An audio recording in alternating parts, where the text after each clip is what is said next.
നീ ഷാദുലിയല്ല എന്ന് പറഞ്ഞു എന്ന് ഷാദുലിക്കാർ അംഗീകരിക്കുന്ന അവരുടെ പ്രസിദ്ധീകരണത്തിൽ വളരെ കൃത്യമായി രേഖപ്പെടുത്തിയിട്ടില്ലേ? അള്ളാഹിനോട് വർത്താനം, അള്ളാഹ് ഇങ്ങനെ വിളിക്കേണ്, അള്ളാഹ് അവരോട് ഇങ്ങനെ ഹോട്ട്ലൈനായി സംസാരിച്ചു കൊണ്ടിരിക്കുകയാണ്. എപ്പോഴും അവർക്ക് ഇങ്ങനെ നിർദ്ദേശം കിട്ടിക്കൊണ്ടിരിക്കും. അള്ളാഹിനെ നേരിട്ട് കാണുന്നവര്, സ്വപ്നത്തിൽ കാണുന്നവര്, നബി സല്ലല്ലാഹു അലൈഹി വസല്ലമയെ എപ്പോഴും നേരിട്ട് കാണുന്നവര്, കെട്ടിപ്പിടിക്കുന്നവര്, മുസാഫഹത്ത് ചെയ്യുന്നവര്, കൂടെ കഞ്ഞി കുടിക്കുന്നവര്, കൂടെ ചോറ് കഴിക്കുന്നവര്, പത്തിരി കഴിക്കുന്നവര്, ആരൊക്കെയാ സൂഫികളുടെ കൂട്ടത്തിൽ? ചിന്തിക്ക്. പറഞ്ഞാൽ തീരില്ല, പറഞ്ഞാൽ അവസാനിക്കില്ല. അത്രത്തോളമാണ് സൂഫികൾ ഈ സമൂഹത്തിലേക്ക് കൊണ്ടുവന്ന ഒരു സമാന്തര ഇസ്ലാം. അത് യഥാർത്ഥ ഇസ്ലാമുമായിട്ട് ബന്ധമില്ല പ്രിയമുള്ളവരെ. അതിലെ വിശ്വാസങ്ങൾ ഇസ്ലാമിക വിശ്വാസങ്ങളോട് പൊരുത്തപ്പെടില്ല. അവരുടെ ആചാര സമ്പ്രദായങ്ങളിൽ പലതും റസൂൽ സല്ലല്ലാഹു അലൈഹി വസല്ലമ സഹാബത്തിന് കൈമാറിയ ആചാര സമ്പ്രദായങ്ങളോട് പൊരുത്തപ്പെടില്ല. ദിക്റുകളുടെ കൂട്ടത്തിൽ നിങ്ങൾ നോക്കൂ, ദിക്റുകൾ ചൊല്ലുമ്പോൾ തുള്ളിക്കളിക്കുകയാണ്, ചാടുകയാണ്, ഓടുകയാണ്, കിടന്ന് അലറുകയാണ്, അട്ടഹസിക്കുകയാണ്. അള്ളാഹുവിനെ ദിക്ർ ചൊല്ലേണ്ട രൂപം നബി സല്ലല്ലാഹു അലൈഹി വസല്ലമ ഇതാണോ പഠിപ്പിച്ചത്? അള്ളാഹുവിന്റെ റസൂൽ സല്ലല്ലാഹു അലൈഹി വസല്ലമിന്റെ സഹാബത്ത് ദിക്ർ ചൊല്ലാറുണ്ടായിരുന്നില്ലേ? പ്രഭാതത്തിലെ ദിക്റുകൾ, പ്രദോഷത്തിലെ ദിക്റുകൾ. പ്രിയമുള്ളവരെ, സാന്ദർഭികമായിട്ട് ഞാൻ ഓർമ്മപ്പെടുത്തട്ടെ, നമ്മളൊക്കെ നമ്മുടെ ജീവിതത്തിൽ ദിക്റുകൾ നിലനിർത്തേണ്ടവരാണ്. രാവിലെ ചൊല്ലേണ്ട സ്പെഷ്യൽ ദിക്റുകളുണ്ട്, വൈകുന്നേരം ചൊല്ലേണ്ട സ്പെഷ്യൽ ദിക്റുകളുണ്ട്. അസറിന്റെയും മഗ്രിബിന്റെയും ഇടയിലും സുബഹി നമസ്കാരത്തിന്റെയും സൂര്യോദയത്തിന്റെയും ഇടയിലുമൊക്കെ ചൊല്ലി തീർക്കേണ്ടുന്ന ദിക്റുകളുണ്ട്. ജീവിതത്തിന്റെ ഒരു 100 ഘട്ടങ്ങളിൽ നാം ആത്മാർത്ഥമായി നിർവഹിക്കേണ്ട നൂറുകണക്കിന് ദിക്റുകളുണ്ട്. രാത്രിയിൽ പെട്ടെന്ന് ഞെട്ടി ഉണർന്നാൽ ചൊല്ലേണ്ടുന്ന ദിക്റും പ്രാർത്ഥനയുമുണ്ട്. ഉറക്കത്തിൽ നിന്ന് ഉണരുമ്പോൾ ചൊല്ലേണ്ടുന്ന ദിക്റും പ്രാർത്ഥനയുമുണ്ട്. ബാത്റൂമിൽ പ്രവേശിക്കുമ്പോഴും പുറത്തു വരുമ്പോഴും പറയേണ്ട ദിക്റുകളുണ്ട്. ഭക്ഷണം കഴിക്കുമ്പോഴും കഴിച്ചു കഴിഞ്ഞാലും പറയേണ്ട ദിക്റുകളുണ്ട്. പള്ളിയിൽ കയറിയാലും ഇറങ്ങുമ്പോഴും ഉളുവെടുക്കാൻ ആരംഭിക്കുമ്പോഴും ശേഷവും, ബാങ്ക് വിളി കേൾക്കുമ്പോഴും ശേഷവും, വാഹനത്തിൽ കയറുമ്പോഴും യാത്ര പുറപ്പെടുമ്പോഴും, ഇങ്ങനെ അവസാനം റെസ്റ്റ് എടുക്കാൻ രാത്രിയിൽ നമ്മുടെ കിടക്കറയിലേക്ക് ഉളുവോടുകൂടെ കിടന്ന് നിർവഹിക്കേണ്ടുന്ന ധാരാളക്കണക്കിന് ദിക്റുകളും ദുആകളുടെയും പറഞ്ഞാൽ തീരില്ല. അതൊക്കെ നമ്മുടെ ജീവിതത്തിൽ വേണം. എന്നാൽ ആ ദിക്റുകൾ ചൊല്ലുമ്പോൾ എപ്പോഴെങ്കിലും നമ്മൾ ആടാൻ പറഞ്ഞിട്ടുണ്ടോ? നമ്മോട് തുള്ളിക്കളിക്കാൻ പറഞ്ഞിട്ടുണ്ടോ? ദിനേന സുബ്ഹാനല്ലാഹി വബിഹംദിഹി 100 തവണ പറയുന്ന ഒരാളുടെ പാപത്തിന്റെ കറകൾ, ചെറുപാപത്തിന്റെ കറകൾ സമുദ്രത്തിലെ നുരയോളവും പതയോളവും ഉണ്ടെങ്കിലും അതെല്ലാം പുറത്തു കിട്ടും 100 തവണ ഡെയിലി പറഞ്ഞാലെന്ന് നബി സല്ലല്ലാഹു അലൈഹി വസല്ലം പറഞ്ഞു. അതുപോലെ തന്നെ ലാ ഇലാഹ ഇല്ലല്ലാഹ് വഹ്ദഹു ലാ ശരീക ല ലഹുൽ മുൽക്കു വലഹുൽ ഹംദ് വഹുവ അലാ കുല്ലി ഷൈഇൻ ഖദീർ 100 തവണ മിനിമം പറയാൻ നമ്മോട് പഠിപ്പിക്കപ്പെട്ടു.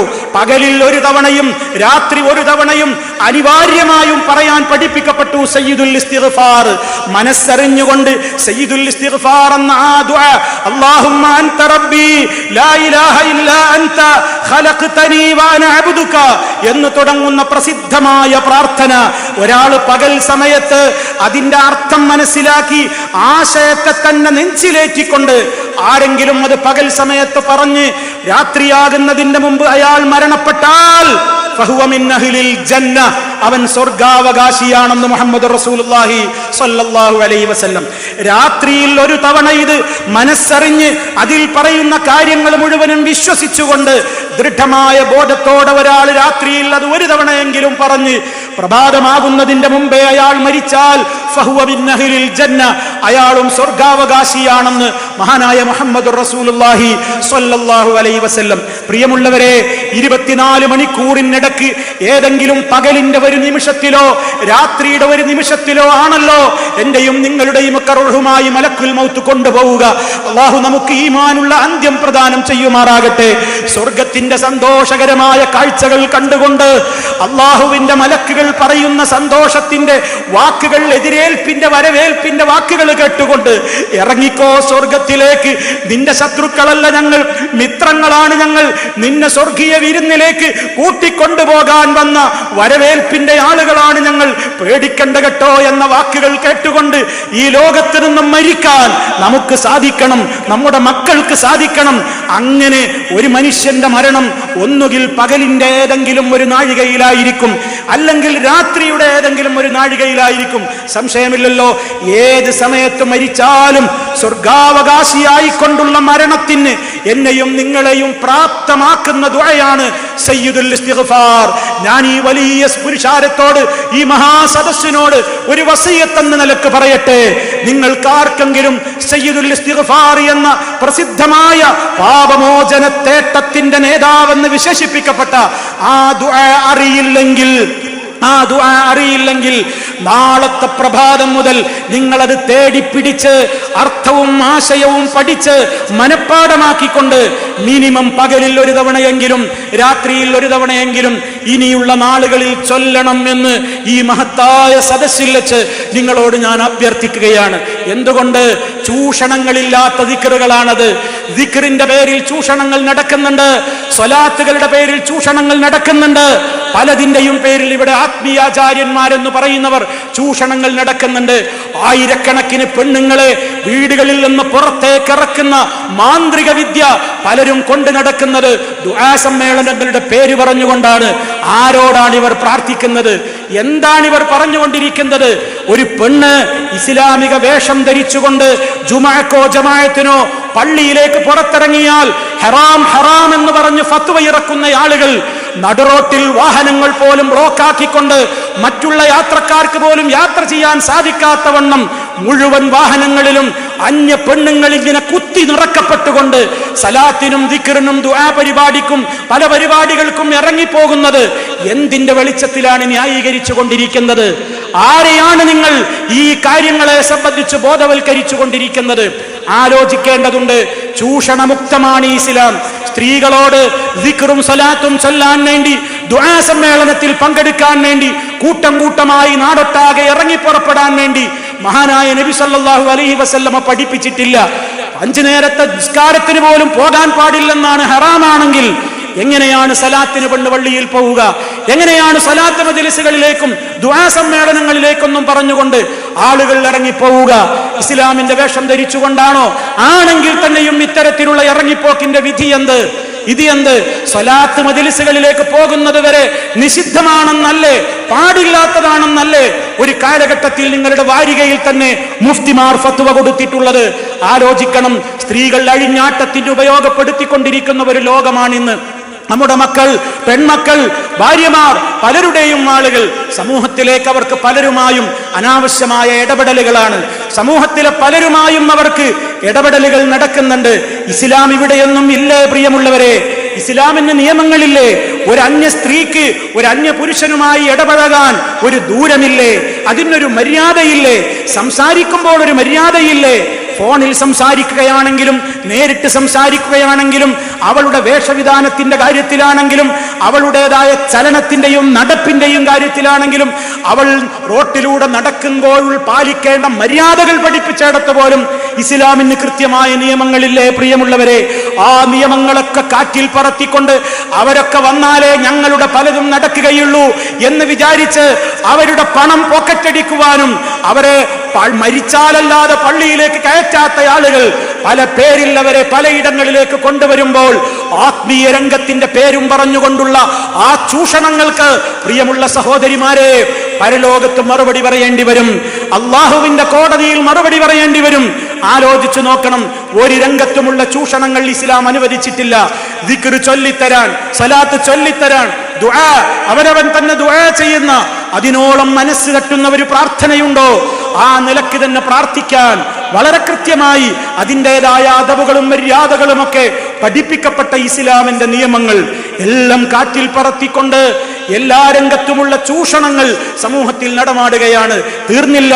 എല്ലാ രംഗത്തും പൗരോഹിത്യം ഇങ്ങനെ ചൂഷണത്തിന്റെ പിടിമുറുക്കാണ്. നിങ്ങളൊരു സമ്മതിക്കൂല. ഒരു വീട് നിർമ്മാണത്തിന്റെ ഘട്ടമായാൽ ഉടനെ ചില ആത്മീയതയുടെ ആളുകൾ ഇടപെടും.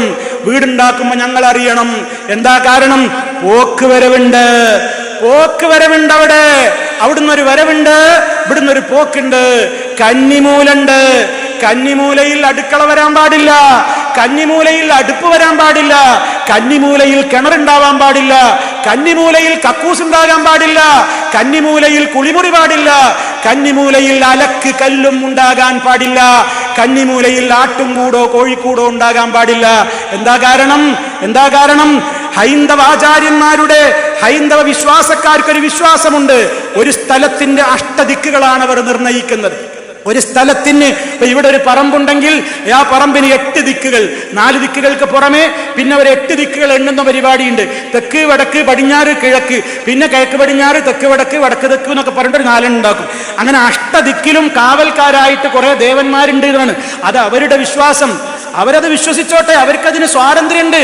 പക്ഷെ മുസ്ലിമീങ്ങളെ, നമുക്കിങ്ങനെ ഒരു വാസ്തുദേവനില്ല. ഒരു മുസ്ലിയാർ ഒരു പുസ്തകത്തിൽ എഴുതി, വാസ്തുദേവൻ ഹൈന്ദവ വിശ്വാസത്തിലാണെങ്കിലും നമുക്ക് അയാളെ കലിമ ചൊല്ലി മുസ്ലിമാക്കാം. വാസ്തുദേവന് കലിമ ചൊല്ലിക്കൊടുത്ത് മുസ്ലിമാക്കിയിട്ട് മുസ്ലിമായ കന്നിമൂലാദേവൻ, മുസ്ലിമായ ഔലിയ, അപ്പൊ അയാൾ കിടക്കുന്നിടത്ത് കക്കൂസും കുളിമുറിയൊന്നും ഉണ്ടാക്കരുത്. അഥവാ നിങ്ങൾ ആ ഭാഗത്ത് വല്ല രൂപത്തിലുള്ള ഈ പറയപ്പെട്ട കാര്യങ്ങളും ഉണ്ടാക്കിയാൽ ലക്ഷങ്ങൾ ചെലവഴിച്ചിട്ട് നിങ്ങൾ ബിൽഡിംഗ് എടുത്താലും ആ ബിൽഡിംഗ് ഇങ്ങനെ നോക്കിയിട്ട് നിങ്ങൾ തങ്ങളോട് പോയിട്ട്, ഈ ചൂഷണക്കാരോട് പോയിട്ട് നിങ്ങൾ പറയാണ്, താമസമാക്കിയ അന്ന് മുതൽക്ക് തുടങ്ങിയ അപ്പാപ്പ തലവേദന, കുട്ടി കാല് വഴുതി വീണു, മറ്റേയാളുടെ കൈയൊടിഞ്ഞു, ഇവിടെ പനിയാണ്, എന്നും പ്രശ്നമാണ്. അപ്പൊ തങ്ങൾ പാപ്പ ചോദിക്കും, ഞാനൊന്ന് വന്ന് വീടൊന്ന് കാണട്ടെ. അങ്ങനെ വീടൊന്ന് നോക്കി ഇപ്പൊ കന്നിമൂല നോക്കുകയാണ്. കന്നിമൂല നോക്കിയപ്പോ അവിടെ കക്കൂസാണ്, അവിടെ കുളിമുറിയാണ്, അല്ലെങ്കിൽ അവിടെ അലക്കുകല്ലാണ്, എന്തൊക്കെയോ കണ്ടു. അടുപ്പ് ശരിക്കുള്ള സ്ഥാനത്തല്ല, കിണർ തിരിഞ്ഞു നിൽക്കുന്നത് വേറെ സ്ഥലത്തേക്കാണ്. ഇങ്ങോട്ട് ഭാഗത്തേക്ക് തിരിഞ്ഞിട്ടാണ് പെണ്ണ് അടുപ്പ് കത്തിക്കണതും അടുപ്പിൽ ഊതണവും. പ്രശ്നമാണ്, വീട് പൊളിക്കണം.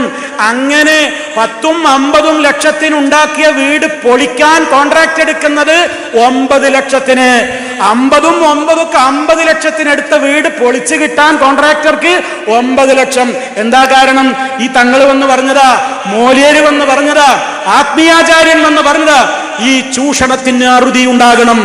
ഇങ്ങനെ ഒരു കന്നിമൂല വിശ്വാസം മുസ്ലിമീങ്ങൾക്കില്ല. ഇങ്ങനെ ഒരു കട്ടിലക്കടിയിൽ അരിയും മുല്ലപ്പൂവും വിതറുന്ന സമ്പ്രദായമില്ല. പൊന്നു വെക്കുന്ന സമ്പ്രദായം എന്ന ദേവനുണ്ടെന്ന് ഹൈന്ദവര് വിശ്വസിക്കുന്നുണ്ട്. അവര് വിശ്വസിച്ചോട്ടെ, നിങ്ങൾ വിശ്വസിക്കണ്ട. ലാ ഇലാഹ ഇല്ലല്ലാഹ് മുഹമ്മദ് റസൂലുള്ളാഹ് പറയുന്ന ഒരാള് പാല് കാച്ചിയിട്ട് ക്ഷീരങ്ങനെ തിളച്ചു പോകണമെന്ന, അങ്ങനെ പാലിങ്ങനെ തിളച്ചിങ്ങനെ പോകുമ്പോ അവിടെയും ചൂഷണം ചെയ്യാൻ വേണ്ടി ഒരു മൂല്യര് പോയിട്ട് ഇങ്ങനെ കൈവന്തിച്ച് നിൽക്കുക. ഒരു മനുഷ്യന് പോത്തിറച്ചിയും ബിരിയാണിയും വെക്കാനും വയ്യ, അവിടെ ഒരു ചെമ്പ് കൂട്ടി അതിലിങ്ങനെ ഇറച്ചി മുളകൊക്കെ ഇട്ട് റെഡിയാക്കിയ അവിടെ ഒരാൾ പോയിട്ട് ചൂഷണം ചെയ്യാൻ വേണ്ടി കൈയൊന്ന് പൊന്തിക്കും. എല്ലാ സ്ഥലത്തും ഇങ്ങനെ കൈവന്തിക്കുക, ചൂഷണം ചെയ്യുക. ഈ രംഗത്തുള്ള സർവ്വ ചൂഷണങ്ങളും നിർത്തപ്പെടേണ്ടതുണ്ട്. ഇസ്ലാമികമല്ല. വളരെ ഗൗരവത്തോടുകൂടെ നമ്മൾ മനസ്സിലാക്കുക. ഇങ്ങനെ വീടുണ്ടാക്കുകയാണെങ്കിൽ, ഇനിയോ നഹസ് എന്ന് പറഞ്ഞിട്ടൊരു ചൂഷണക്കാരുണ്ട്, അവരോട് ചോദിച്ചിട്ട് വേണം മകളെ കല്യാണം ഉറപ്പിക്കാൻ, അവരോട് ചോദിച്ചിട്ട് വേണം വീട് താമസാക്കാൻ, അവരോട് ചോദിച്ചിട്ട് വേണം കച്ചവടം തുടങ്ങാൻ, അവരോട് ചോദിച്ചിട്ട് വേണം ടിക്കറ്റ് ഓക്കെയാക്കാൻ, അവരോട് ചോദിച്ചിട്ട് വേണം വാഹനം നടുറോട്ടിലിറക്കാൻ. എന്താ പ്രശ്നം? നഹസുണ്ട്.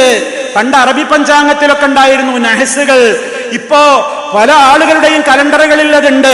മുട്ടിപ്പടിയിൽ നിന്ന് ഇറങ്ങുന്ന കലണ്ടറിലുണ്ട്, കാരന്തൂർക്കാരുടെ കലണ്ടറിൽ പണ്ടുണ്ട്, ഇപ്പുണ്ടോ ഇക്കൊല്ലത്തെ ഞാൻ നോക്കിയിട്ടില്ല. പല കലണ്ടറുകളിലും നഹസുകൾ എന്നൊരു കോളമുണ്ട്. പരിശുദ്ധ റമദാൻ പോലും നഹസാണ്. വലിയ നഹസ് ഏതാനാണ്? ഒരു മുസ്ലിയാർ എഴുതിയ മതാലിഉൻ നുജൂം എന്ന് പറയുന്ന പുസ്തകത്തിൽ, അറബി മലയാളത്തിലുള്ള ഒരു പുസ്തകത്തിൽ, ഒരു കൊല്ലത്തിലെ ഏറ്റവും വലിയ നഹസ് ഏതാന്ന് പറഞ്ഞപ്പോ ദുൽഹജ്ജ് 10. യഹൂദിസ് അല്ലേ? മജൂസമല്ലേ? ഇത് ഇസ്ലാമാണോ? അല്ലാഹുവിന്റെ റസൂൽ പഠിപ്പിച്ചിട്ടുണ്ടോ? നബി സല്ലല്ലാഹു അലൈഹി വസല്ലം സഹാബത്തിന് കൈമാറിയോ? അവരേത് ദിവസങ്ങൾക്കാണ് നഹസ് പ്രഖ്യാപിച്ചത്? സ്വഹീഹായ ഒരൊറ്റ ഹദീസുമില്ല. അലി റളിയല്ലാഹു തആല അൻഹുവിന്റെ പേരിൽ ഉണ്ടാക്കിയ കള്ള ഹദീസുകളുണ്ട്. ഇസ്ലാമിക ലോകം, പണ്ഡിത ലോകം അത് ചവറ്റുകൊട്ടയിലേക്ക് വലിച്ചെറിഞ്ഞിട്ടുമുണ്ട്. ഒരു ദിവസത്തെയും ചീത്ത പറയാൻ പാടില്ലെന്നാണ് അഹ്ലുസുന്നയുടെ വിശ്വാസം. മറിച്ചുള്ളത് ഷിയായിസത്തിന്റെയും അവരുടെ പിൽക്കാല ഏജൻസികളും റിക്രൂട്ട്മെന്റ് ഏജൻസികളുമായ സൂഫി തരീഖത്തുകളുടെയും വകയാണ്. ഇസ്ലാമിൽ അങ്ങനെ നഹസുകളില്ല. ഇസ്ലാമിൽ ഒരു ദിവസത്തെയും ദുർദിനമായി പ്രഖ്യാപിക്കുന്ന പരിപാടിയില്ല. എല്ലാ ദിവസവും അള്ളാഹു പടച്ച സമയങ്ങളാണ്. ഏതെങ്കിലും ഒരു സമയത്തെ നമ്മൾ ദുഷിച്ചു പറയുമ്പോൾ ആ ദുഷിച്ചു പറയൽ ചെന്നെത്തുന്നത് ആ സമയത്തിന്റെ സൃഷ്ടാവായ അല്ലാഹു സുബ്ഹാനഹു വ തആലയിലേക്കാണ്. ലാ തസുബ്ബു ദഹ്റ, സമയത്തെ നിങ്ങൾ പഴിക്കരുത്. അനദ്ദഹ്റു, ഞാനാണ് കാലം, ഞാനാണ് അതിന്റെ സൃഷ്ടാവെന്നാണ് അല്ലാഹു സുബ്ഹാനഹു വ തആല അറിയിച്ചതായി റസൂലുള്ളാഹി സ്വല്ലല്ലാഹു അലൈഹി വസല്ലമ വളരെ വ്യക്തമായി നമുക്ക് പഠിപ്പിച്ചു തന്നത്. അതുകൊണ്ട് ഓരോ പ്രശ്നങ്ങൾ വരുമ്പോഴും ഈ ആത്മീയാചാര്യന്മാരുടെ ചൂഷണത്തിന് നിന്നുകൊടുക്കാൻ പാകത്തിൽ ഇവർ പല നമ്പറുകളും ഈ സമൂഹത്തിലേക്ക് ഇറക്കിയിട്ടുണ്ട് ഇസ്ലാം എന്ന പേരിൽ. അത് മുഴുവനും ചവറ്റുകൊട്ടയിലേക്ക് വലിച്ചെറിഞ്ഞാൽ ഇവരുടെ ആരുടെയും ചൂഷണങ്ങൾക്ക് വിധേയരാകാതെ ശാന്തമായി സമൂഹമേ നിങ്ങൾക്ക് മുന്നോട്ട് പോകാം, ശാന്തമായി നിങ്ങൾക്ക് മുന്നോട്ട് പോകാം.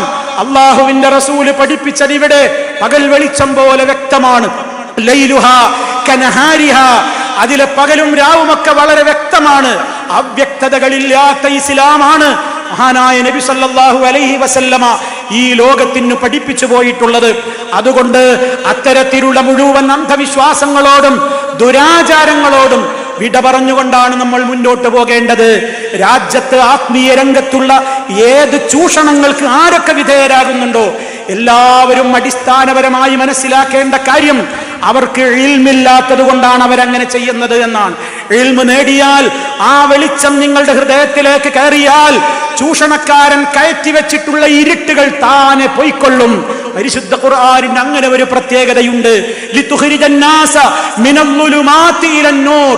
ആത്മീയ ചൂഷണക്കാർ കെട്ടിയുണ്ടാക്കിയ മാറാപ്പുകളുടെയും അന്ധവിശ്വാസങ്ങളുടെയും ദുരാചാരങ്ങളുടെയും ഇരുട്ടുകളിൽ നിന്ന് അള്ളാഹു അവന്റെ കൃത്യമായ ആ യഥാർത്ഥത്തിലുള്ള പ്രമാണങ്ങളിലൂടെ ഈ ലോകത്തിന് കൈമാറിയ വെളിച്ചത്തിലേക്ക് നയിക്കാനുള്ളതാണ് ഈ ഗ്രന്ഥം. ആ ഖുർആനിന്റെ പഠിതാക്കളായി നിങ്ങൾ മാറണം. കിവച്ചല്ല സംവിധാനം അതിനാണ്. വിശുദ്ധ ഖുർആനും തിരുസുന്നത്തും സമൂഹം പഠിക്കേണ്ടി വരുന്നത് അതുകൊണ്ടാണ്. രാജ്യത്തൊട്ടാകെ QSLS എന്ന് പറയുന്ന സംവിധാനം നടക്കുന്നുണ്ട്. അതിന്റെ വാർഷിക പരീക്ഷയിൽ വിജയം നേടിയ ആളുകളെ ഈ മഹാസദസ്സിൽ ആദരിച്ചത് എന്തുകൊണ്ടാണെന്നോ വിശുദ്ധ ഖുർആനോടുള്ള നമ്മുടെ സ്നേഹമാണ്, ആദരവാണ്. എന്റെ പ്രിയപ്പെട്ടവർ മനസ്സിലാക്കണം, നവംബർ 26 ഇനിയും ഇതേപോലെ തന്നെയുള്ള സംരംഭങ്ങളും പരീക്ഷകളും അതുപോലെയുള്ള കാര്യങ്ങളും ഒക്കെ നടക്കുന്നുണ്ട്. നിങ്ങൾ എവിടെയായിരുന്നാലും വിശുദ്ധ ഖുർആനിന്റെ പഠിതാവിൽ ഒരാളായി നിങ്ങൾ മാറണം. സഹോദരങ്ങളെ, അറിവാണ് നമ്മുടെ ആയുധം, അറിവാണ് നമ്മുടെ ആയുധം. ആഴ്ചതോറും ഇസ്ലാമികമായി പ്രമാണബദ്ധമായി കാര്യങ്ങൾ വിശദീകരിക്കുന്ന നമ്മുടെ നേർപഥം എന്ന് പറയുന്ന വാരിക ഒരു കൊല്ലം അത് പിന്നിടുകയാണ്. ബൃഹത്തായ ലേഖനങ്ങൾ അടങ്ങുന്ന വിശ്വാസ ആചാര അനുഷ്ഠാന സമ്പ്രദായങ്ങളിൽ കൃത്യമായ ദിശാബോധം നൽകപ്പെടുന്ന ആ വാരികയുടെ വരിക്കാരായി നിങ്ങൾ മാറണം. ഇപ്പോൾ അതിന്റെ വരി ചേർക്കുന്ന ഘട്ടമാണ്. ഞാൻ എൻ്റെ പ്രിയപ്പെട്ടവരോട് ഓർമ്മപ്പെടുത്തുകയാണ്, വായന മരിക്കരുത്. മൊബൈൽ ഫോണുകളും നെറ്റ് സംവിധാനങ്ങളുമൊക്കെ അധുനാധുന ടെക്നോളജിയിൽ വികസിച്ചു പോയെങ്കിലും വായനക്ക് എന്നും അതിൻ്റെതായ ഒരു അർത്ഥതലങ്ങളുണ്ട്. അത് നിങ്ങൾ മറന്നു പോകരുത്. വായിക്കണം. അടുക്കളയിൽ പണിയെടുക്കുന്ന സ്ത്രീകൾക്ക്, അതുപോലെ തന്നെ വാഹനത്തിൽ യാത്ര ചെയ്തുകൊണ്ടിരിക്കുന്ന പുരുഷന്മാർക്ക്, തൊഴിൽ രംഗത്ത് തൊഴിൽ ചെയ്തുകൊണ്ടിരിക്കുന്ന പ്രിയപ്പെട്ടവർക്ക് എപ്പോഴും 24 മണിക്കൂറും ശ്രവിക്കാവുന്ന വിസ്ഡം ഗ്ലോബൽ ഇസ്ലാമിക് മിഷന്റെ പ്രബോധന സംരംഭമായ പീസ് റേഡിയോ എന്ന് പറയുന്ന നമ്മുടെ അത്യുന്നത കലാലയമായ ജാമിഅ അൽ ഹിന്ദിൽ വെച്ച് ഹറം ഇമാം ഉദ്ഘാടനം ചെയ്ത ആ പീസ് റേഡിയോ, അതും ധാരാളക്കണക്കിന് ആളുകൾ പഠിച്ചുകൊണ്ടിരിക്കുന്നുണ്ട്. അടുക്കളയിൽ ഭക്ഷണം പാകം ചെയ്യുന്ന നേരം പോലും നമ്മുടെ ഉമ്മമാർക്കൊരു ബോക്സിന്റെ സംവിധാനത്തോടെ അത് കേൾക്കാമല്ലോ. വിശ്വാസങ്ങളും ആചാരങ്ങളും അനുഷ്ഠാനങ്ങളും അൽ-ഇജാബ എന്ന് പറയുന്ന ചോദ്യോത്തര സംരംഭങ്ങളും കുടുംബങ്ങളിൽ ഉണ്ടാകുന്ന താളപ്പിഴവുകളെ കൃത്യമായി ഇസ്ലാമിക പരിപ്രേക്ഷ്യത്തിലൂടെ പ്രമാണബദ്ധമായ നിലക്ക് വിലയിരുത്തപ്പെടുന്ന, പ്രശ്നങ്ങൾക്ക് പരിഹാരം നിർദ്ദേശിക്കപ്പെടുന്ന കുടുംബ സദസ്സുകളും അതുപോലെയുള്ള ഓരോ മികവാർന്ന പരിപാടികളിലൂടെ ഇനി ഒരിക്കൽ കേൾക്കാൻ സാധിച്ചില്ലെങ്കിൽ റിവൈൻഡ് ചെയ്ത് അടുത്ത സമയത്ത് നഷ്ടപ്പെട്ടു പോയത് കേൾക്കാനുള്ള സംവിധാനങ്ങൾ പോലും ഇന്നതിലുണ്ട്. ഇങ്ങനെ എല്ലാ അർത്ഥത്തിലും പഠിക്കാൻ തയ്യാറുണ്ടോ എന്നാണ് നമ്മുടെ മുമ്പിലുള്ള ചോദ്യം. ഒരു കാലഘട്ടത്തിൽ പലപ്പോഴും നമുക്ക് പറഞ്ഞൊഴിയാമായിരുന്നു, എനിക്ക് പഠിക്കാൻ അവസരമില്ല, എനിക്ക് ടൈമില്ല എന്ന്. പക്ഷേ നമുക്കുള്ള ടൈം അനുസരിച്ച് ഉപയോഗപ്പെടുത്താൻ അധുനാധുന ടെക്നോളജി വളർന്ന ഈ കാലഘട്ടത്തിലെ എല്ലാവരുടെയും കൈകളിലുള്ള സ്മാർട്ട് ഫോണുകളിലൂടെ സംവിധാനങ്ങൾ അല്ലാഹു തുറന്നു തന്നിരിക്കുകയാണ്.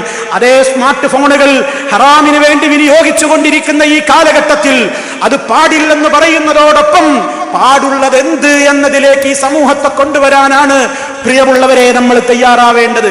എല്ലാത്തിനെ കുറിച്ചും പാടില്ല പാടില്ല പാടില്ല എന്ന് പറയലല്ല നമ്മുടെ ജോലി. പാടില്ല എന്ന് പറയുന്ന കാര്യത്തിന്റെ സ്ഥാനത്ത് പാടുള്ളത് എന്താണെങ്കിൽ അതിലേക്ക് നമ്മൾ വരണം, അത് പ്രചരിപ്പിക്കണം. അത് നമ്മുടെ ബാധ്യതയാണ്. എല്ലാ അർത്ഥത്തിലും അറിവ് നേടൽ മാത്രമേ പ്രിയമുള്ളവരെ, പ്രമാണബദ്ധമായ അറിവ്. പരിശുദ്ധ ഖുർആൻ, നബി സല്ലല്ലാഹു അലൈഹി വസല്ലമിന്റെ ഹദീസുകൾ, സ്വഹീഹായ ഹദീസുകൾ, അതിലൂടെ മാത്രമേ ചൂഷണത്തിൽ നിന്ന് രക്ഷപ്പെടാൻ കഴിയുകയുള്ളൂ. ദഈഫുകളും മൗദൂഉകളും അഥവാ ദുർബലമായ ഹദീസുകളും വാറോലകളും ഉദ്ധരിച്ചുകൊണ്ട് ഇസ്ലാമിക പ്രബോധന രംഗത്ത് നടക്കുന്ന ആത്മാർത്ഥത ഞാൻ ആരുടെയും ചോദ്യം ചെയ്യുന്നില്ല. എന്റെ പ്രിയപ്പെട്ട തബ്ലീഗ് സുഹൃത്തുക്കളോട് വളരെ വിനയത്തോടെ ഞാൻ ഓർമ്മപ്പെടുത്തട്ടെ, നമ്മൾ ആലോചിക്കണം. നമ്മൾ അല്ലാഹുവിന്റെ മാർഗത്തിൽ ആളുകളോട് ഉപദേശിക്കുമ്പോൾ നമ്മൾ പഠിച്ചു പറയണം. എന്താണ് പഠിക്കേണ്ടത്? പരിശുദ്ധ ഖുർആൻ, നബി സല്ലല്ലാഹു അലൈഹി വസല്ലമിന്റെ സ്വഹീഹായ ഹദീസുകൾ. ദുർബല ഹദീസുകൾ നമ്മൾ സെൻഡ് ചെയ്യരുത്. മൗലൂആയ ഹദീസുകൾ എത്ര നല്ല സദുദ്ദേശമാണ് നമുക്കുള്ളതെങ്കിലും പ്രചരിപ്പിക്കരുത്. കാരണം നമ്മുടെ നേതാവ് പറഞ്ഞിട്ടുണ്ട്, മൻ കദബ അലയ്യ മുതഅമ്മിദാ ഫൽയതബവ്വ മഖഅദഹു മിനന്നാർ. ആരെങ്കിലും എന്റെ പേരിൽ ഒരു കള്ളം പറഞ്ഞാൽ, മനഃപൂർവ്വം ഒരു കള്ളം ഒരാൾ പ്രചരിപ്പിച്ചാൽ, നരകത്തിയിൽ അവന്റെ ഇരിപ്പിടം അവൻ എത്രയും പെട്ടെന്ന് സ്ഥാപിച്ചു കൊള്ളട്ടെ. പ്രിയമുള്ളവരെ, നിങ്ങൾ വായിച്ചു കൊണ്ടിരിക്കുന്ന തബ്ലീഗി നിസാബ് എന്ന ആ പുസ്തകം, അമലുകളുടെ മഹത്വങ്ങൾ എന്ന് പറയുന്ന ആ പുസ്തകത്തിൽ ഇതുപോലെ നബി സല്ലല്ലാഹു അലൈഹി വസല്ലം പറയാത്ത ഒട്ടേറെ കഥകളുണ്ട്. ഭക്ത്യാദരപൂർവ്വം നിങ്ങളത് വായിക്കുമ്പോഴും മറ്റൊരാളെ കേൾപ്പിക്കുമ്പോഴും റസൂൽ സല്ലല്ലാഹു അലൈഹി വസല്ലമിന്റെ ഈ വചനങ്ങൾ നിങ്ങൾ മറന്നു പോകരുത്. നിങ്ങൾ ആലോചിക്കണം, നിങ്ങൾ സദുദ്ദേശത്തിലാണ് അതൊക്കെ ചെയ്യുന്നത്, പക്ഷേ അത് പരലോകത്ത് നമുക്ക് നഷ്ടത്തിന് കാരണമായി കൂടല്ലോ. നമുക്കവിടെ പുണ്യം കിട്ടണ്ടേ? അതുകൊണ്ട് ദുർബല കഥകളെയും ഒരാൾ കണ്ട സ്വപ്നത്തിന്റെ കഥകളെയും കെട്ടുകഥകളെയും ഹോജാ കൗലുകളെയും ഒക്കെ മാറ്റി നിർത്തിയിട്ട് ദീനെന്ന് പറയുന്നത് അള്ളാഹു അവന്റെ റസൂലിലൂടെ പഠിപ്പിച്ച സഹീഹായ ആ പ്രമാണങ്ങൾ നെഞ്ചേറ്റിക്കൊണ്ട്, അതേ വിശ്വാസങ്ങൾ, അതേ ആചാരങ്ങൾ, 6 കാര്യങ്ങളാണ് നമ്മുടെ പ്രധാനപ്പെട്ട തത്വങ്ങൾ എന്നല്ലേ സമൂഹത്തോട് നമ്മൾ പറഞ്ഞുകൊണ്ടിരിക്കുന്നത്. തബ്ലീഗിന്റെ സുഹൃത്തുക്കൾ, ഒന്ന് ലാ ഇലാഹ ഇല്ലല്ലാഹ് മുഹമ്മദുർ റസൂലുള്ളാഹ്. അത് കണിശമാവണ്ടേ? നമ്മുടെ വിശ്വാസം മാതുരീദി വിശ്വാസമല്ല വേണ്ടത്, അശ്അരിയ വിശ്വാസമല്ല വേണ്ടത്. നമ്മുടെ അഖീദ, അല്ലാഹുവിന്റെ റസൂൽ സ്വഹാബത്തിന് പഠിപ്പിച്ചു കൊടുത്ത അഖീദ എന്താണോ അതാണ് നമ്മുടെ അഖീദ. അതാണ് നമ്മുടെ അഖീദ. അങ്ങനെ ലാ ഇലാഹ ഇല്ലല്ലാഹ് മനസ്സിലാക്കണം. മുഹമ്മദുർ റസൂലുള്ളാഹ് എന്ന റസൂൽ സല്ലല്ലാഹു അലൈഹി വസല്ലമിനെ കുറിച്ച് നമ്മൾ വിശ്വസിക്കുമ്പോൾ അവിടുത്തെ പേരിലുണ്ടാക്കിയ എന്ത് ഉദ്ദേശാർത്ഥമുണ്ടാക്കിയ ഹദീസുകളാണെങ്കിലും നമ്മൾ പ്രചരിപ്പിക്കരുത്. കൃത്യമായി അത് ഉൾക്കൊള്ളണം. അത് സമൂഹത്തോട് പ്രഥമമായി പറയണം. സമൂഹത്തോട് അവർക്ക് വെറുപ്പുണ്ടാകുമോ എന്ന് വിചാരിച്ചിട്ട് തൗഹീദിന്റെ കാര്യങ്ങൾ നമ്മൾ പറയാതെ പോകരുത്. വളരെ കൃത്യമായിട്ട് അവരോട് അതൊക്കെ പറയാൻ നമ്മൾ സമയം കാണണം. രണ്ടാമതായി അസ്സലാ, നമസ്കാരമല്ലേ ഖുശൂഅോടെ നിർവഹിക്കേണ്ടത്. ആ നമസ്കാരം നിർവഹിക്കുമ്പോ, അതിന്റെ ഉളുവെടുക്കുമ്പോ, നിസ്കാരത്തിന്റെ മര്യാദകൾ പാലിക്കുമ്പോ റസൂൽ സല്ലല്ലാഹു അലൈഹി വസല്ലമ സ്വല്ലൂ കമാ റഅയ്തുമൂനി ഉസല്ലി, ഞാൻ എങ്ങനെ നിസ്കരിക്കുന്നത് കണ്ടുവോ അതുപോലെ നിങ്ങൾ നിസ്കരിക്കൂ എന്നല്ലേ ലോകത്തോട് പറഞ്ഞത്. അവിടുത്തെ നിസ്കാരം സ്വഹീഹായ ഹദീസുകളിൽ കൃത്യമാണല്ലോ. അതിലേക്കല്ലേ പ്രിയമുള്ളവരെ നമ്മൾ സമൂഹത്തെ തബ്ലീഗ് ചെയ്യേണ്ടത്? അതിലേക്കല്ലേ നമ്മൾ അവരെ കൊണ്ടുവരേണ്ടത്? അതുപോലെ തന്നെ സമൂഹത്തിന്റെ മുമ്പിൽ നമ്മൾ പറഞ്ഞു കൊടുക്കുന്നു നിയ്യത്തും ഇഖ്ലാസും ഒക്കെ വേണമെന്ന്. നമ്മുടെ നിയ്യത്തും ഇഖ്ലാസും ഒക്കെ റഹ്മാനായ റബ്ബിലേക്കല്ലേ നമ്മൾ കൃത്യമായി മടക്കി കൊണ്ടുപോകേണ്ടത്. അവിടെ നമുക്ക് വ്യതിയാനം ഉണ്ടാകാൻ പാടില്ലല്ലോ. അതുപോലെ തന്നെ ആ കാര്യത്തിൽ 4-മതായി പഠിപ്പിക്കുന്നില്ലേ അൽ ഇൽമു വദ്ദിക്റു, അറിവ് നേടണം, ദിക്ർ ചൊല്ലണം എന്നൊക്കെ. അറിവ് നമ്മൾ നേടേണ്ടത് ഖുർആനിൽ നിന്നും ഹദീസിൽ നിന്നുമല്ലേ. നമ്മൾ ആ നിലക്ക് നേടുന്നുണ്ടോ? ദുർവ്യാഖ്യാനങ്ങൾക്ക് വിധേയമാകാതെ നമ്മൾ ശരിക്കും തരീഖത്തുകാരുടേതായ സ്വാധീനങ്ങളിൽ പെടാതെ സച്ചരിതരായ സ്വഹാബത്ത് മനസ്സിലാക്കിയതുപോലെയാണോ നമ്മൾ ഇൽമു നേടിയിട്ടുള്ളത്? പരിശോധിക്കാൻ വേണ്ടി ആത്മാർത്ഥമായി പറയുകയാണ്. അതുപോലെ തന്നെ ദിക്റുകൾ നമ്മൾ ഉരുവിടുന്നതൊക്കെ ഇസ്ലാമികമായി പ്രമാണങ്ങളിൽ വന്ന ദിക്റുകളാണോ? ആത്മാർത്ഥമായി നമ്മൾ അവർക്ക് വെറുപ്പുള്ളതൊന്നും പറയരുത്, ഭിന്നിപ്പുണ്ടാകുന്ന വിഷയങ്ങളൊന്നും പറയരുത് എന്ന് പറയുമ്പോ മഹാരഥന്മാരായ അമ്പിയാക്കളൊക്കെ ജനങ്ങളുടെ ഇഷ്ടം നോക്കി ദീന് പറഞ്ഞവരല്ല. ഇഷ്ടമുണ്ടെങ്കിലും ഇല്ലെങ്കിലും അള്ളാഹുവിന്റെ ഇഷ്ടം നോക്കി അവർ ദഅവത്ത് നടത്തിയവരാണ്. ആ പാതയല്ലേ പ്രിയമുള്ളവരെ നമ്മളും പിൻപറ്റേണ്ടത്. നമ്മൾ ഒരു കാര്യം പറഞ്ഞിട്ട് ഒരു കൂട്ടർക്ക് നമ്മോട് വെറുപ്പാണുള്ളതെങ്കിലും നമ്മളത് പറയാതിരിക്കാൻ പറ്റില്ലല്ലോ. അതല്ലേ ഒരു മനുഷ്യനെ ശരിക്കും ആദരിക്കൽ എന്ന് പറയുന്നത്. അയാൾ നരകത്തിൽ പോകാതിരിക്കാൻ വേണ്ടി അയാളെ ഉപദേശിച്ചു കൊണ്ടേയിരിക്കലല്ലേ വാസ്തവത്തിൽ ആ വ്യക്തിയോടുള്ള ആദരവും ഇക്റാമും ഒക്കെ. ഇനി 6-മത്തെ കാര്യമായ അൽ ഖുറൂജ് ഫീ സബീലില്ലാ, അള്ളാഹുവിന്റെ മാർഗത്തിലേക്കുള്ള ഇറങ്ങി പുറപ്പെടൽ. അതിനൊരു 40 ദിവസമില്ല, അതിനൊരു കൊല്ലമില്ല, അതിനൊരു 3 ഇല്ല, അതിനൊരു 14 ഇല്ല. അങ്ങനെ ഇറങ്ങി പുറപ്പെടുമ്പോ നമ്മൾ ഇന്ന് ചേർന്ന ഒരാളെ കൊണ്ടും പള്ളിയുടെ മിഹ്റാബിലോ മറ്റെവിടെയെങ്കിലും വെച്ച് അയാളെ കൊണ്ടും സംസാരിപ്പിക്കുകയാണ്. ഇൽമ് അങ്ങനെ എല്ലാവരും കൈകാര്യം ചെയ്യേണ്ടതാണോ? അറിഞ്ഞു പറയേണ്ട കാര്യമല്ലേ? അറിവില്ലാതെ സംസാരിക്കാൻ പാടുണ്ടോ? ആലോചിക്കേണ്ടതാണ്.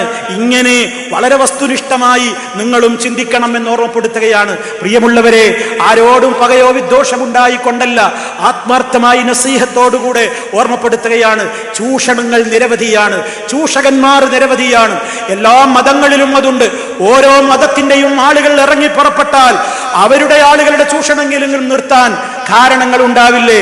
രാജ്യത്ത് വളർന്നു വരുന്ന ഇത്തരത്തിലുള്ള വ്യവസായങ്ങൾ മക്ബറകളിലൂടെ, ദർഗകളിലൂടെ, എല്ലാ രൂപത്തിലുള്ള സംവിധാനങ്ങളിലൂടെ, പെട്ടിവെക്കലുകളിലൂടെ, പെട്ടി വരുമാനങ്ങളിലൂടെ, സ്വലാത്ത് ചൊല്ലിക്കൊടുക്കലുകളിലൂടെ, ഇരിക്കുന്ന സ്ഥലം വഖഫ് ചെയ്യിപ്പിക്കുന്നതിലൂടെ, അതുപോലെ തന്നെ മറ്റുള്ള പല ഏർപ്പാടുകളിലൂടെയും മനുഷ്യന്റെ ഈമാനിനോടൊപ്പം അവന്റെ പണത്തെയും ഈമാനിനെയും ഒരുമിച്ച് പോക്കറ്റടിക്കുന്ന ഈ ആത്മീയ ചൂഷകന്മാരുടെ പിടുത്തത്തിൽ നിന്ന് നീരാളിയെപ്പോലെ വരിഞ്ഞു മുറുക്കി ആൾക്ക് നാള് വികസിച്ചുകൊണ്ടിരിക്കുന്ന ഇത്തരത്തിലുള്ള ചൂഷക വൃന്ദത്തിന്റെ ആ പിടുത്തത്തിൽ നിന്ന് രക്ഷ നേടാൻ മടങ്ങൂ നിങ്ങൾ അല്ലാഹുവിലേക്ക്, അല്ലാഹുവിന്റെ ഖുർആനിലേക്ക് മടങ്ങൂ. യാ അയ്യുഹല്ലദീന ആമനു, സത്യവിശ്വാസികളെ, അത്തിയുല്ലാഹ്, നിങ്ങൾ അല്ലാഹുവിനെ അനുസരിക്കൂ, വഅത്തിയുർ റസൂൽ, അല്ലാഹുവിന്റെ റസൂലിനെ നിങ്ങൾ അനുസരിക്കൂ. നിങ്ങളുടെ അമലുകൾ നിങ്ങൾ ബാത്തിലാക്കരുതേ. അമലുകൾ ബാത്തിലാകുന്നത് അള്ളാന്റെയും റസൂലും പഠിപ്പിച്ച വഴി വിട്ട് ചലിക്കുമ്പോഴാണ്. നമ്മൾ വലിയ പ്രതീക്ഷയോടെ പരലോകത്തെത്തിയാൽ എല്ലാം നഷ്ടപ്പെട്ട് പരാജയപ്പെട്ടവരുടെ കൂട്ടത്തിൽ നമ്മളായി പോകും. അതിനിടവരരുത്. ഞാൻ എന്റെ പ്രിയപ്പെട്ട സഹോദരിമാരോട് വീണ്ടും ഓർമ്മപ്പെടുത്തുകയാണ്.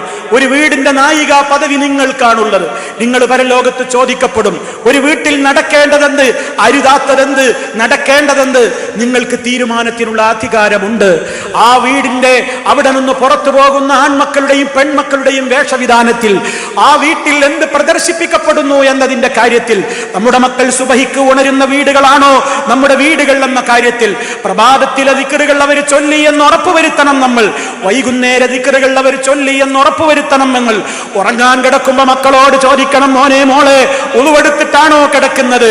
ഇല്ലെങ്കിൽ എഴുന്നേറ്റ് പോയി ഉളുവെടുപ്പിക്കണം. കുറച്ചു ദിവസം അവർക്കൊരു വിഷമുണ്ടാകും. പക്ഷേ നമുക്ക് വിഷമം തോന്നുന്ന സമയത്ത് ഉളുവെടുക്കുന്നവർക്ക് വമ്പിച്ച പുണ്യമുണ്ടെന്ന് തന്നെ ഉമ്മമാര് മറക്കരുത്.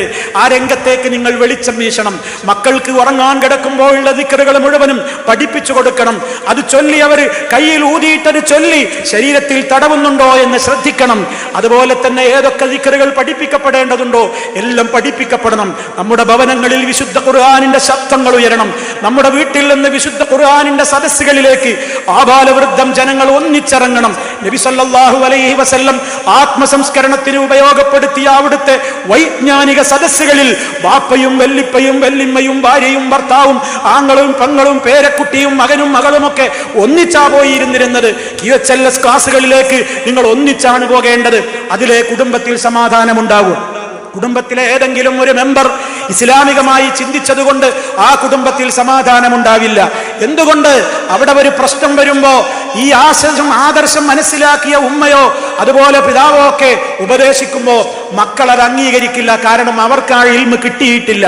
എല്ലാവരും ഒന്നിച്ചൊരു സദസ്സിൽ പോയി ഒരേ ഇൽമ് കേൾക്കുമ്പോ അവിടെ പ്രശ്നങ്ങൾ ഉണ്ടാകുമ്പോ ആ പ്രശ്നത്തിന്റെ പരിഹാരം കൂട്ടമായ മുശാവറകളിൽ വെച്ച് ബാപ്പ തോതിക്കൊടുക്കുമ്പോ ഉമ്മ ഹദീസ് പരിഹാരം പറയുമ്പോ മൂളിക്കേൾക്കുന്ന മക്കളുണ്ടാകും. എന്തൊരു നല്ല അന്തരീക്ഷമാണത്! എന്തൊരു നല്ലൊരു സുന്ദരമായ കാഴ്ചയായിരിക്കും അത്. നമ്മുടെ ഭവനങ്ങളിൽ അള്ളാഹുവിന് വെറുപ്പുള്ള നൃത്തങ്ങളും ഡാൻസുകളും പാട്ടും കൂത്തും കച്ചേരികളും നടക്കരുത്. അള്ളാഹുവിന് ഇഷ്ടമുള്ളതേ നടക്കാവൂ. നമ്മുടെ വീട് അള്ള തരുന്ന നിഅമത്താണ്. നമ്മുടെ സംവിധാനങ്ങൾ അള്ള തരുന്നതാണ്. നമ്മുടെ മൊബൈൽ ഫോൺ റബ്ബ് തന്ന കാശുകൊണ്ടാണ്.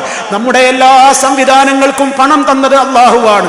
ഏത് സെക്കൻഡിൽ മരിച്ചാലും മരണം മുതൽക്ക് നേരിടേണ്ടി വരുന്ന ഒരുപാട് ചോദ്യങ്ങൾ, ഖബറിലടക്കമുള്ള ചോദ്യങ്ങൾ, മഹ്ശറിൽ ചെന്നാലുള്ള ചോദ്യങ്ങൾ. എന്താണ് പെങ്ങളെ മറുപടി പറയാൻ കണ്ടുവച്ചിട്ടുള്ളത്? എന്താണ് പ്രിയപ്പെട്ട ഉപ്പ മറുപടി പറയാൻ കണ്ടുവച്ചിട്ടുള്ളത്? ആത്മീയ രംഗത്തുള്ള സർവ്വ ചൂഷണങ്ങൾക്കും മറുതി വരാൻ സംസ്കരണ മേഖലയിൽ നമ്മുടെ നേതാവ് പഠിപ്പിച്ചിടത്തേക്ക് മടങ്ങലല്ലാതെ നിവൃത്തിയില്ല.